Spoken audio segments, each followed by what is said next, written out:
জয়গুরু ইষ্টপ্রাণ দাদা ও মারা, আপনারা সবাই কেমন আছেন? আশা করি ভালো আছেন, আমিও ভালো আছি। আজকে কিছু অহংকার নিয়ে কিছু কথা বলতাম।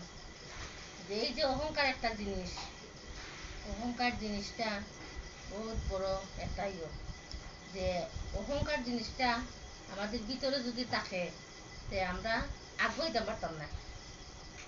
অহংকার জিনিসটা আমরা ভিতরে থাকলেও আমরা সামনের দিকে আর আগাইতে পারতাম না। অহংকারে মানুষের জীবন ধ্বংস হয়ে যায়। যার ভিতরে অহংকার আছে সেই অহংকার থেকে ধ্বংস হয়ে যায়, অধপতনে যায় না। অহংকার এমন একটা জিনিস, তুমি অহংকার করতে না, তুমি যে কোনো একটা জিনিস মানুষের হইলে পরে আসে না অনেকে অহংকার আইও ভিতরে। এই অহংকারটা যদি আমাদের ভিতরে আয় তো আমরা আর চলতে পারতাম না। অহংকারটা আমরা ত্যাগ করতে হইব যত তাড়াতাড়ি পারি। এই অহংকারটা আমরা ভিতর থেকে আমরা সরাইতে হইব।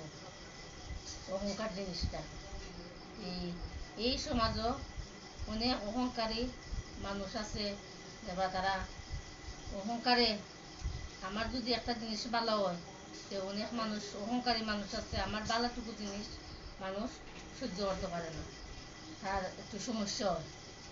এই তখন তার যদি সমস্যা হয় তারও তো এরকম যদি হয় তার একজনে অহংকার করবো, একজনেরটা দেখেও একজনে অহংকার করে। এটা করাটা ঠিক না। অহংকারটা আমরা যত দূরই পারি তত আমরা সরাইয়ে রাখতে হইব। তো অহংকার সরাইতে হইলে আমরা কিতা করতে হইব, আমরা ঠাকুরের শরণাপন্ন হইতে হইব। ঠাকুরের শরণাপন্ন হইলে পরে আমরা বুঝতে পারবো যে অহংকার জিনিসটা কিতা। অহংকারে মানুষের কি ক্ষতি হয়, নিজেরও ক্ষতি, পারিপার্শ্বিকও মানুষের ক্ষতি হয়। তাই অহংকারটা আমরা দূরে সরে রাখতে হইলে আমরা ঠাকুরের কাছে আশ্রিত হইতে হইব।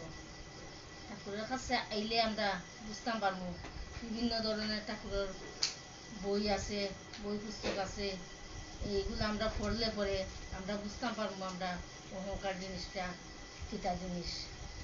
তাই আমরা সবসময় আমরা বইপত্র ঠাকুরের যে বিভিন্ন ধরনের বই পুস্তক আছে, সত্যানুসরণ আছে, এই সত্যানুসরণ বইটা পড়লে পরেই আমরা বুঝতাম পারি অহংকার জিনিস কিতা। এই বইটা পড়লে সব মূল জানা যায়, অহংকার অভিমান সব কিছু এই বইয়ের মাঝে দেওয়া আছে। তাই আমরা যত পারি তাড়াতাড়ি আমরা অহংকার আমরা ভিতর থেকে আমরা সরাইতে হইব। অহংকারে মানুষের জীবন ধ্বংসের পথে নিয়ে যায়।